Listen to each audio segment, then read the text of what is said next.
St. Kitts Marine Works, which served the marine sector for the past 21 years or so, is being threatened with eviction by the government of St. Kitts and Nevis from its New Guinea location on the southwest coast of the island, said Reginald Francis, owner and director of St. Kitts Marine Works, when he spoke with SK Newsline about his ongoing ordeal with the government.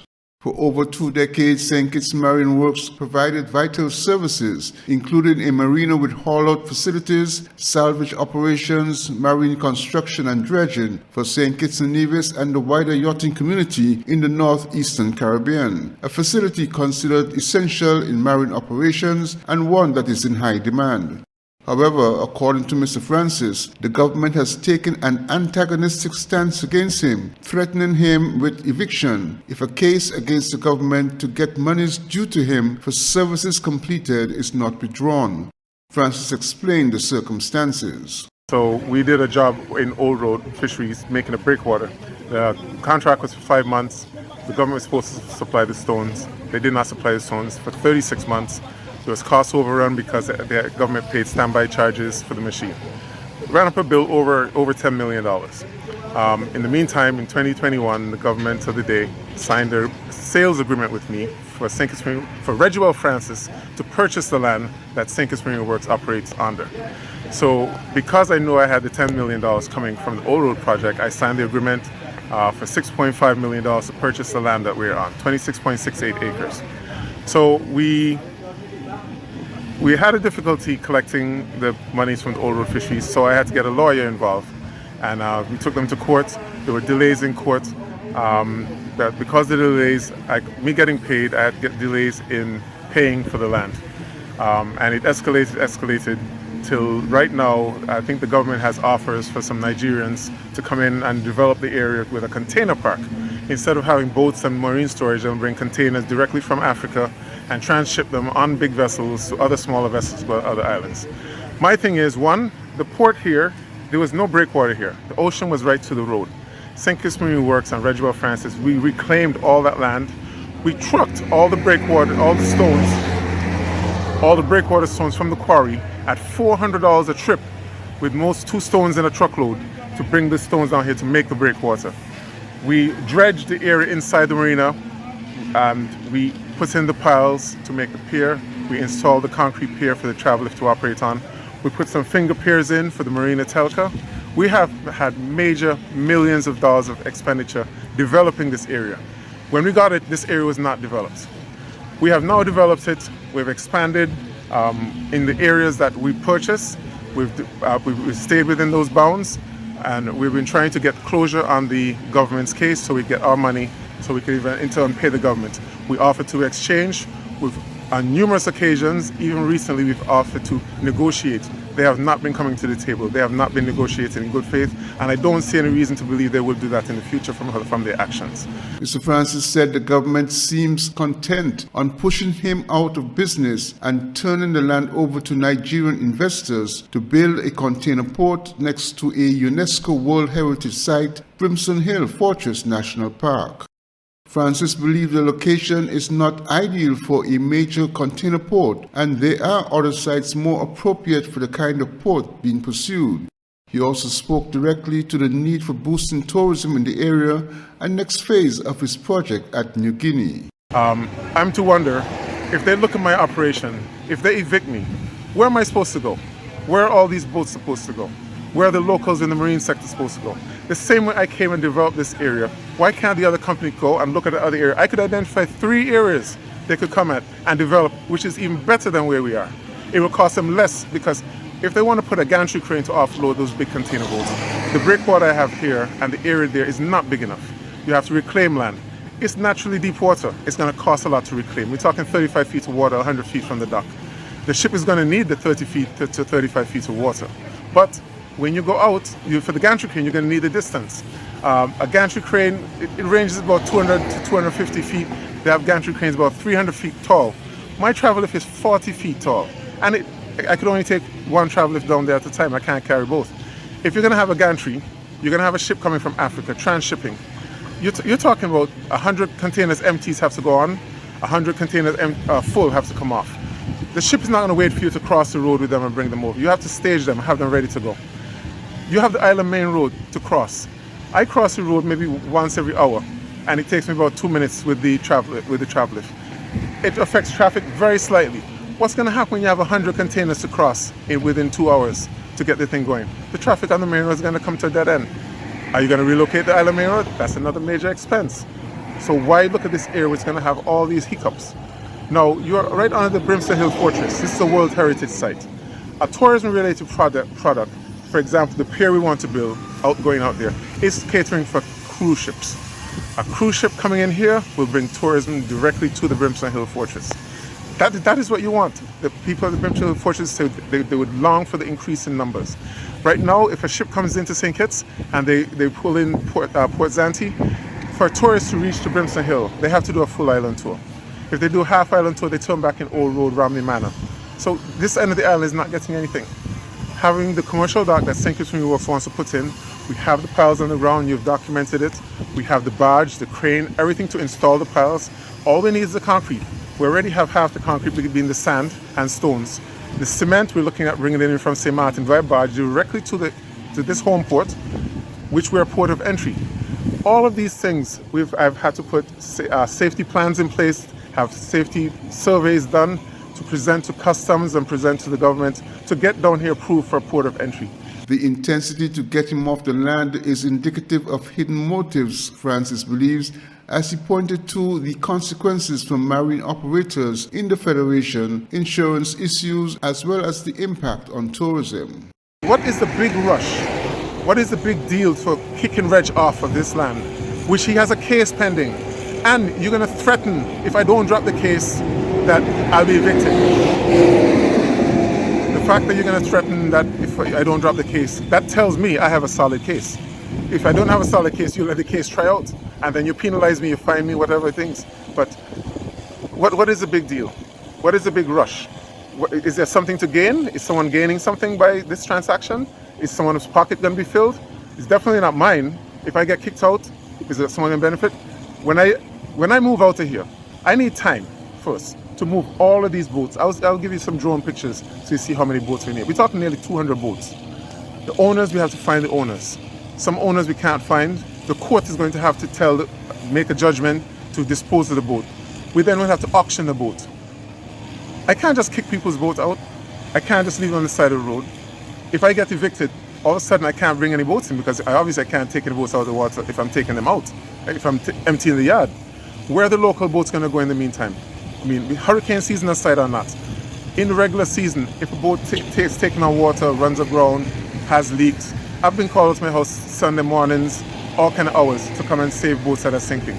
Where are they going to go? A boat that's sinking is going to go to St. Martin, and then when they get there, they can't get to haul out. Antigua, Trinidad is the only next port which has really space, but many of these boats could make it to Trinidad, let alone going for maintenance or emergency situations. So I asked the question, why does the government not want to negotiate with me? Why are they not coming to the table? Why are they not discussing it to find other solutions? This is my field, the marine sector. So many things, if they tell me what their goal is, I could give you solutions, but their goal is just to get me off the land. And I just think that's not reasonable. I'm going with the flow. I figure if they're going to evict me, they evict me. And let everybody else will talk. When I'm out, I think the marine sector will kick up a storm, especially when they can't get insurance, because then the tourism is going to have to be affected. They're going to have to come back and say, Reg, please come back.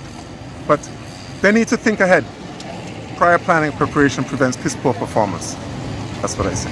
Whatever the outcome, St. Kitts Marine Works and Retroel Francis have proven repeatedly their outstanding capabilities in marine works and salvage, having spent years developing the business, and it is believed it plays a crucial role in the yachting industry of multiple islands in the northeastern Caribbean. Glenn Bart reporting for SK Newsline. Your favorite TV shows are just a click away with TVC Plus at tvcplus.live. Stream our 24-hour live programming. Catch the latest episodes of TVC Originals on demand. Enjoy premium pay-per-view content and so much more. Watch on any device, TV, laptop, tablet, or smartphone. Visit www.tvcplus.live. Stream, watch, enjoy. Tune in to Insights on TVC, where we explore the unique stories and perspectives of our fascinating guests. I used to get in trouble for talking. I am really angry. I forget English. I had good examples of what people could become. Each episode brings you an in-depth look at individuals from diverse backgrounds, sharing their personal journeys and valuable life insights. I don't know. We're going to bathe here because Papa Bratcher says nobody owns the beach in St. Kitts. People who sound like this and saying that they're like 15, I'm like, you have a beard. Insights airs on Mondays at 8 p.m. with rebroadcast on Tuesdays at 10 a.m. and 6 p.m. Only on Television Caribbean, TVC. You can also stream on demand at tvcplus.live.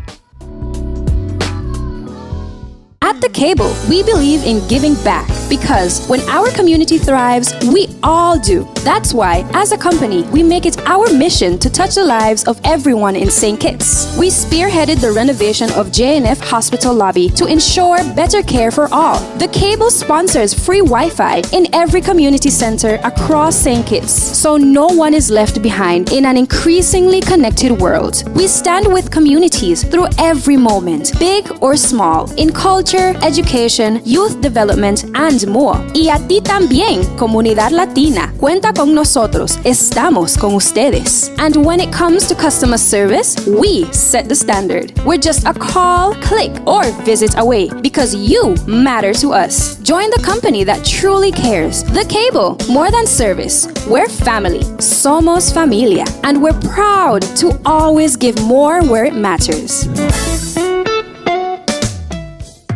It's entertainment TV at its finest. Join us for Main Event, the Caribbean's leading entertainment show only on Television Caribbean TVC. Tune in as our host chats with top artists and entertainers, bring you the latest buzz in entertainment, and showcase the hottest music videos from the region's biggest stars. Main Event airs on Thursdays at 8 p.m. with rebroadcast on Fridays at 10 a.m. and 6 p.m. When it comes to entertainment, it's always the Main Event on TVC.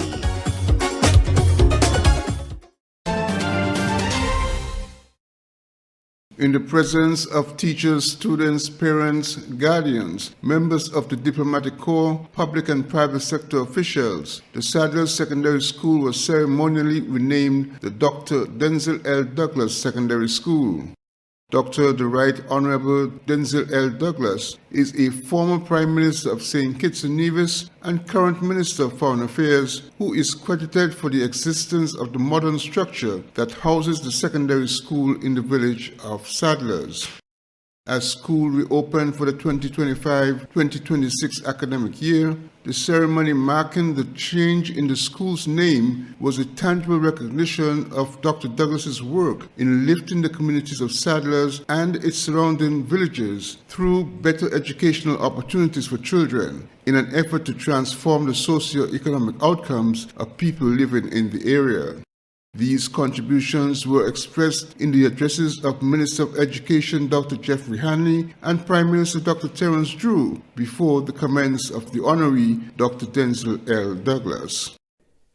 As the Minister of Education, it is with profound respect and a deep sense of national pride that I extend heartfelt congratulations on behalf of the Ministry of Education and my own behalf to the Honorable Senior Minister on this auspicious occasion, the renaming of the Sadler's Secondary School to the Dr. Denzel Llewellyn Douglas Secondary School.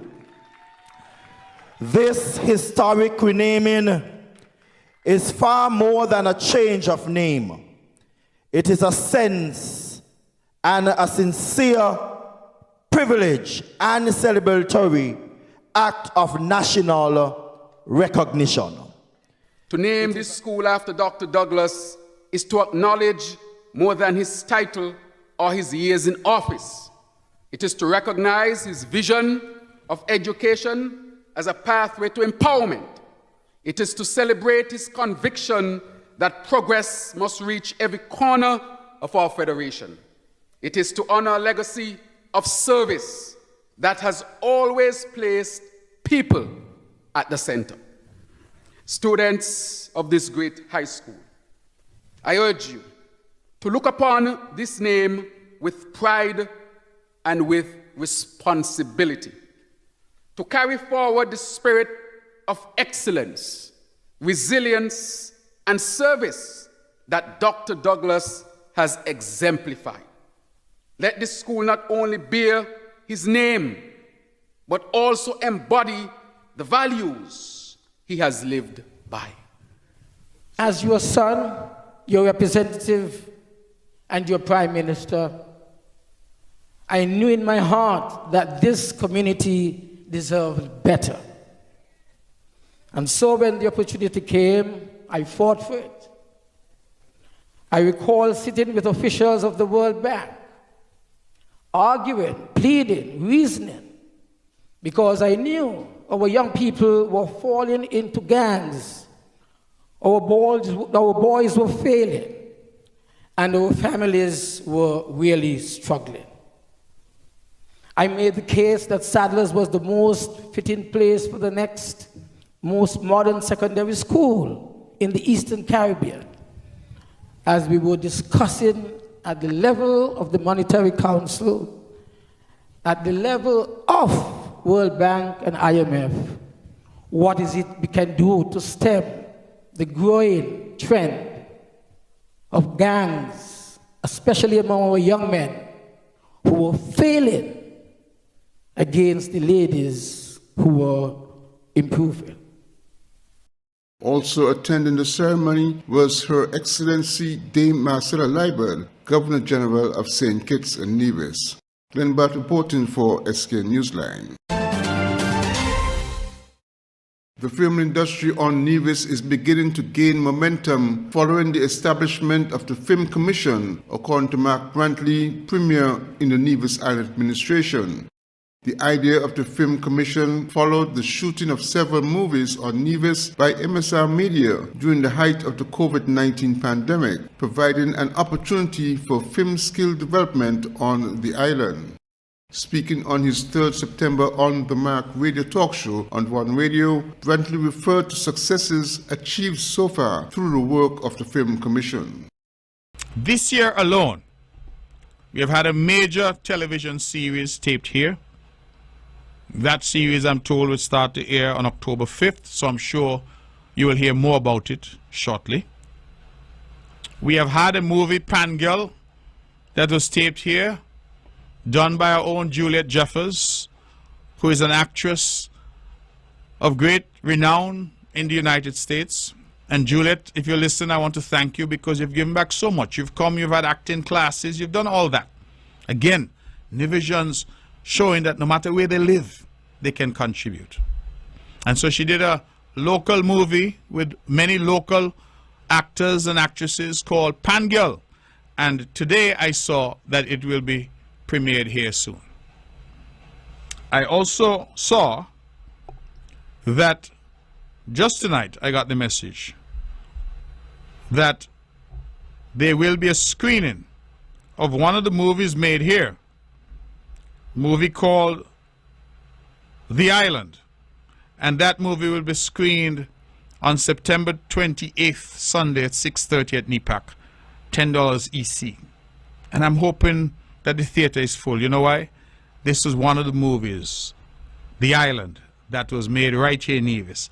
It stars Michael Jai White, Jackson Rathbone, Gillian White, Eduardo Costa, Wayne Gordon, Sean, and it's directed by Sean Paul Piccinino. I hope I pronounced that correctly. But not just Pangirl, there was another film done here, and that film looked at the churches in Nevis. And I think that Nevisians should be proud that that film was featured at Carifesta 15 in Barbados that has just concluded. The premiere commented also on the recent completion of a full-length romantic movie and his on-set visit that revealed an encouraging level of local talent involved. And what really pleased me is when I went to the set to see the number of Nivisions and the Kititians involved in that movie. Makeup, hair, some were acting, having acting roles, some were extras, but our Nivisions. And I look around and I saw some, Nyla Daniel, Tishan Wilkin, and others. And I start to think of when we talk about empowering our young people and creating opportunity for them. You all remember when I started to talk about the film industry, many laughed at me.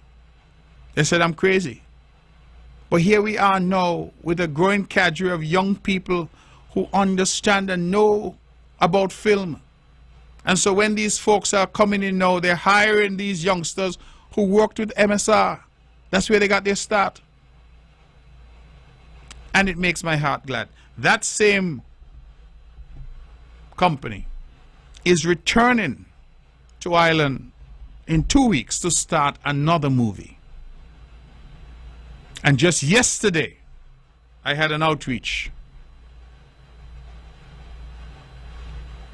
to say that there is yet another movie that is being contemplated. And they want to have a conversation about how we can partner.